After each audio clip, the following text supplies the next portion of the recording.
क्या आपको भी कभी ऐसा लगता है कि आप जिंदगी में बहुत कुछ करना चाहते हैं लेकिन पता नहीं क्यों शुरुआत ही नहीं हो पाती? किताबें खरीदी, लक्ष्य बनाए, प्लान लिखे, मोटिवेशनल वीडियो देखे, लेकिन कुछ दिनों बाद सब फिर वहीं आके रुक जाता है और फिर हम खुद से कहते हैं शायद मैं बहुत आलसी हूँ। लेकिन जापान में एक बुजुर्ग शिक्षक ने अपने छात्र से एक बार कहा था, तुम आलसी नहीं हो, तुम सिर्फ ये नहीं जानते कि कब शुरू करना है, क्यों शुरू करना है और कैसे लगातार चलते रहना है। उस छात्र ने कुछ छोटी जापानी तकनीकों को अपनाया और कुछ समय बाद उसकी जिंदगी बदलने लगी। वो पहले की तरह टाल मटोल नहीं करता था, उसका फोकस बढ़ गया था और सबसे बड़ी बात, उसे खुद पर भरोसा होने लगा था। दोस्तों, अगर आप भी हर रात बड़े सपने देखते हैं लेकिन सुबह उठकर वही पुरानी जिंदगी जीते हैं, एक Why Japanese People Hate Laziness। सुबह अलार्म बजता है, आंखें धीरे धीरे खुलती हैं और तभी बिस्तर की चादर कान में कहती है 2 मिनट और रुक जाओ।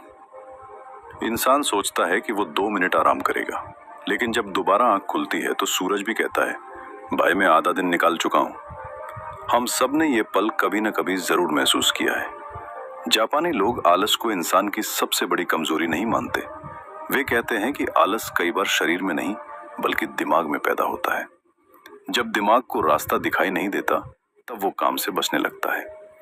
इसलिए वे इंसान को आलसी नहीं कहते बल्कि उसके सिस्टम को कमजोर मानते हैं।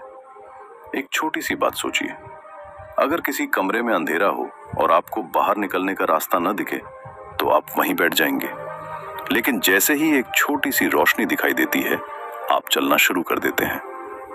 बिल्कुल यही बात हमारे दिमाग पर भी लागू होती है। जब लक्ष्य बहुत बड़ा और मुश्किल लगता है तो दिमाग कहता है कल से करेंगे। एक मजेदार बात है, कुछ लोग इतने आत्मविश्वास से कहते हैं मैं कल से पूरी जिंदगी बदल दूंगा कि उनका तकिया भी मुस्कुरा देता होगा, लेकिन अगली सुबह वही तकिया जीत जाता है और इंसान हार जाता है। जापानी लोग समझते हैं कि लड़ाई आलस से नहीं बल्कि गलत शुरुआत से होती है। एक छोटी सी शायरी याद रखिए, जो हर दिन खुद को हराता है वही एक दिन दुनिया जीत जाता है। आलस तो बस एक बहाना है, असली खेल इरादों का होता है।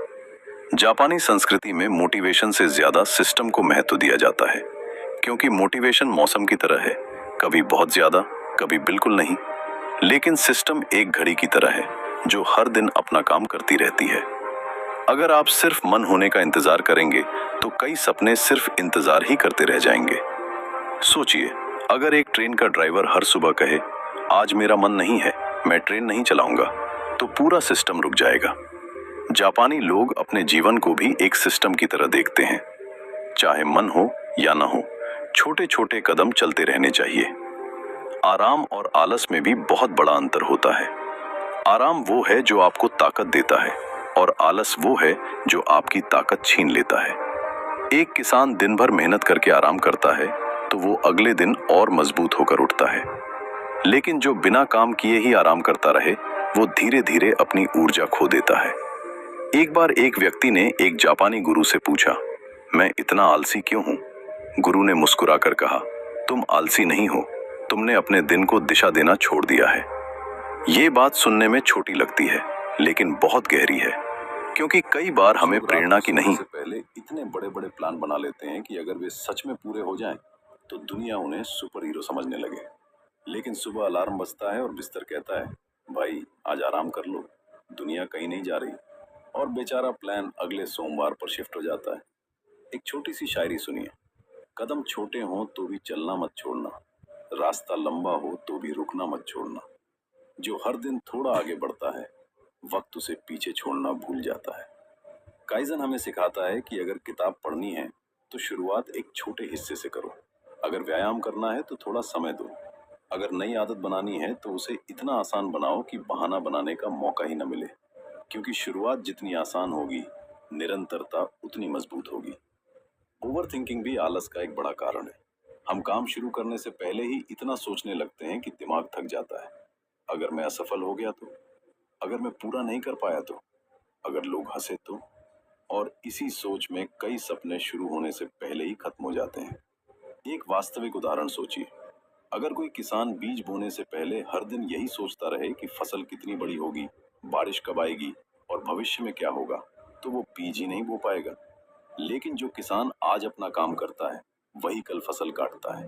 काइजन भी यही सिखाता है, आज का छोटा काम कल का बड़ा परिणाम। एक छोटा सा जोक सुनिए। हमारा दिमाग कई बार उस छात्र की तरह होता है जो पढ़ाई शुरू करने से पहले टेबल साफ करता है, फिर पानी पीता है, फिर पेन ढूंढता है, फिर मोटिवेशनल वीडियो देखता है और आखिर में कहता है आज मूड नहीं है। काइजन कहता है मूड का इंतजार मत करो, बस शुरुआत करो। जापानी लोग मानते हैं कि सफलता किसी एक बड़े फैसले से नहीं आती, वो रोज की छोटी जीतों से बनती है। दोस्तों, अगर ये मोटिवेशनल स्टोरी आपको पसंद आई हो तो चैनल को लाइक और सब्सक्राइब करें ताकि मैं ऐसी ही मोटिवेशनल स्टोरी आपके लिए लाती रहूं। धन्यवाद।